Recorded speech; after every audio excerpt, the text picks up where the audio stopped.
What's going on, everyone? So the Golden State Warriors are in a three-way tie for first place in the Western Conference. They are currently 7-1, coming off a huge win against the Boston Celtics, especially with all the Kerr-Tatum narrative that went on all offseason, and then you kind of saw that kind of get re-sparked as this game approached, which makes sense, right? You know, Steve Kerr, Jason Tatum about to face off. Of course, media wants to kind of draw that up again. But this is surprising that the Warriors are this good. And they've done it a lot without Steph. Steph has missed a couple games. So it's not like Steph has just been going off, unbelievable, just carrying this team to 7 wins. No, like it's been on the back of the other guys. The other guys have been fantastic. Buddy Hield looks completely rejuvenated, looks like a completely different player. He's out there averaging like 22, shooting the lights out on a regular basis. He at any moment could just spark and just go off, right? We've even seen games where he kind of had his struggles, through the first 3 quarters, and then went and like gave you like 19 in the fourth or whatever that one game was, right? And it's been very impressive. But they're not just doing it on the back of their offense.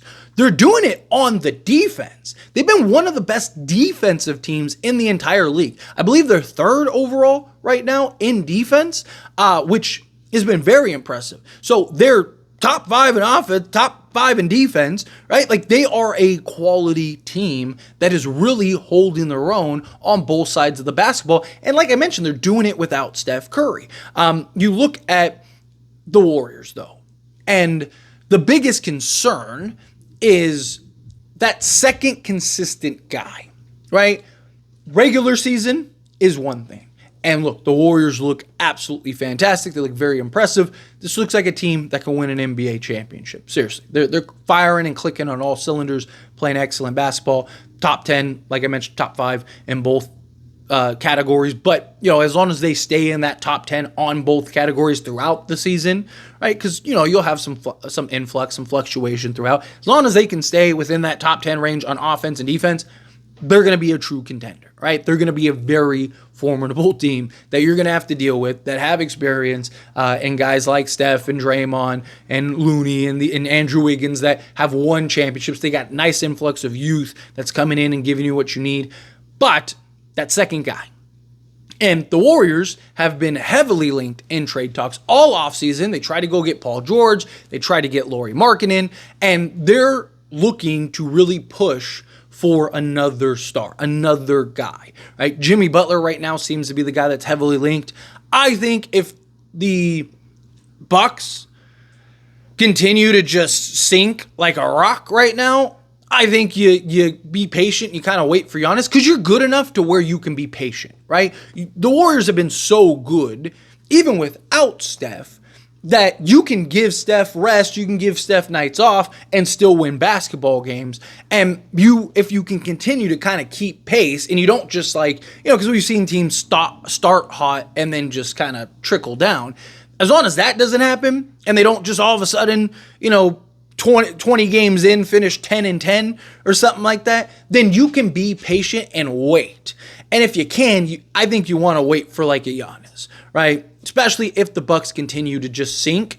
Because Giannis and Steph, now you got that guy. The Warriors are now heavily considering trading Kuminga. They were kind of iffy in the offseason, as we saw, right? Teams wanted Kuminga. They were kind of like, And now it seems like, no, let's trade Kuminga, which I do get. Again, the Warriors look like a contender. If you can add that other star, right, the Warriors might be able to win another championship here. Now, again, Jimmy Butler has been heavily linked to the Warriors. I like Jimmy. And with this roster, right, I absolutely think that they can win a championship. But I have my concerns with Jimmy, right? One, how does he quite fit in? 2, can he stay healthy? Because he's had some real injury issues the last year and a half. You can say the same thing for Giannis, but I just think the upside, Giannis and Butler are not in the same categories, right? Giannis is the superior player. Both have had their injury concerns the last few years, don't get me wrong, but I just think if you can get Giannis, the risk is worth the reward compared to Jimmy Butler. Also, Jimmy could just leave, right? So you could trade everything and he could just be like, I don't like it here and get out, right? So you need an absolute commitment that he's going to stick around, that he's going to stay. Otherwise, you could be, you could trade Kuminga and Moody and all these guys, get a Jimmy Butler, and now you're cooked. Also, if you're the Warriors, you need to get somebody that keeps Steph, right? Now, I know Steph signed that extension, but that extension made more sense if he was to be traded after this season. Because if you're a team that is going to trade for Steph, you don't want him after a year just retiring, right? Like, you want him hopefully a couple years so you have, at least 2-3 shots at this.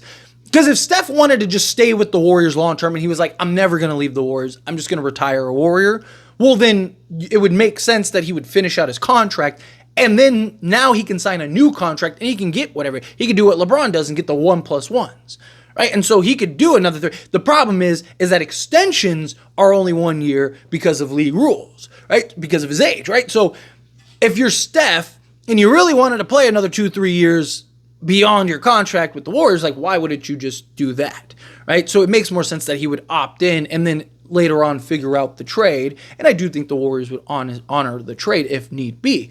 But if you're a contender and you can go get that other guy, I don't see Steph leaving.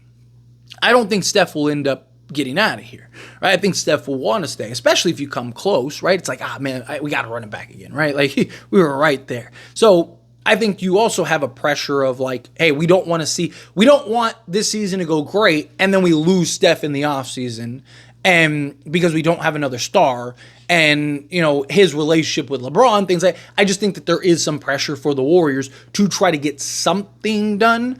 But if I'm the Warriors, I think you need to be patient, right? You don't want to jump the gun on a Butler or some other star. Like, I'm glad that they didn't get Lauri Markkanen. I didn't like the idea of them going after Lauri Markkanen. I get he's a 7-footer that stretches the floor and all that stuff. I think Lauri Markkanen's a fine player. I don't think he's your second best player on a championship contender, for one. And two, I don't think he's a $40+ million a year guy.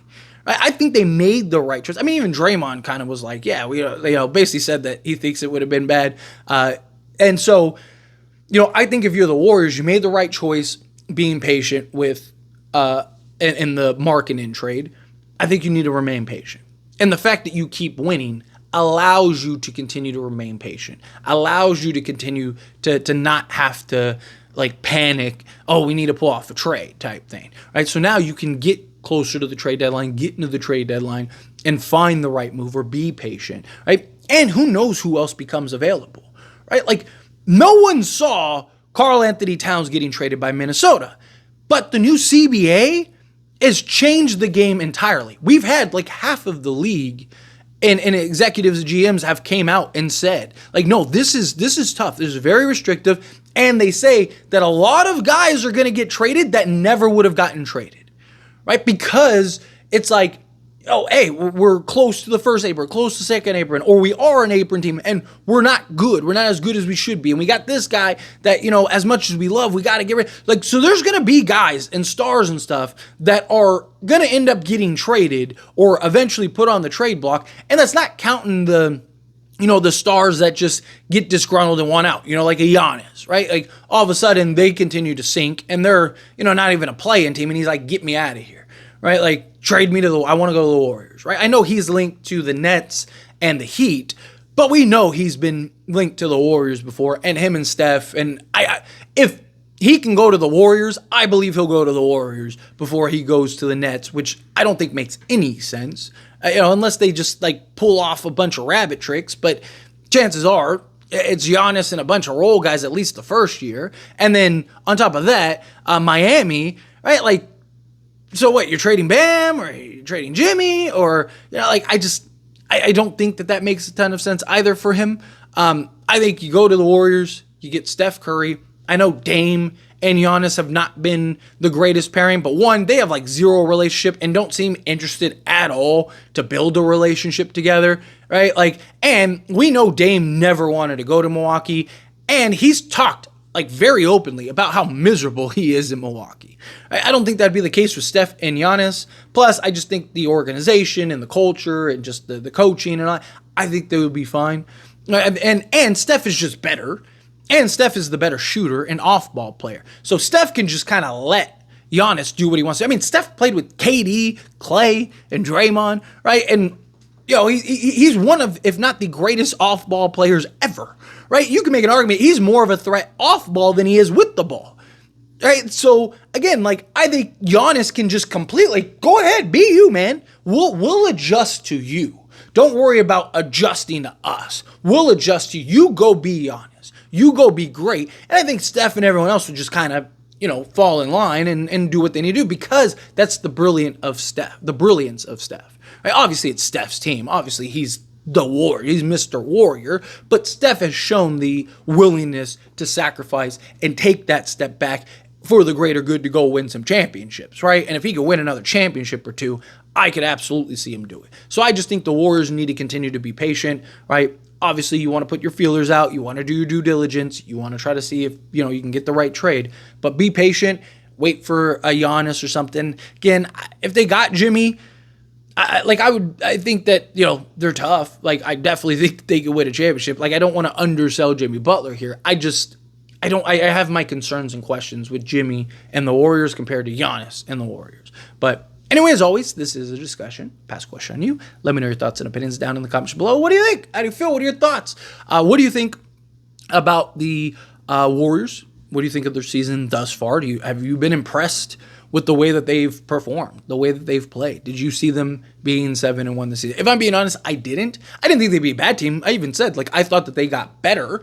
I thought that they were going to be a playoff team, but I didn't think they'd be 7-1 looking like one of the best teams in all of basketball right now, right? That's a big change. But also, what do you think they should do in the trade market? Do you think they should go and get a Jimmy Butler? Do you think they should be patient for Giannis? Do you think they should wait and see who else becomes available? Maybe somebody else becomes available that we're not just thinking of right now. Again, however you feel, whatever your thoughts are, I love to hear it. So let me know down in the comments below. That being said, if you haven't liked this video, hit that like button. Helps me a lot. So we enjoy these types of videos, and I truly appreciate it. Not subscribe to the channel, hit that subscribe button. Turn on the bell notifications. Appreciate y'all. See you in the next one. Thank you.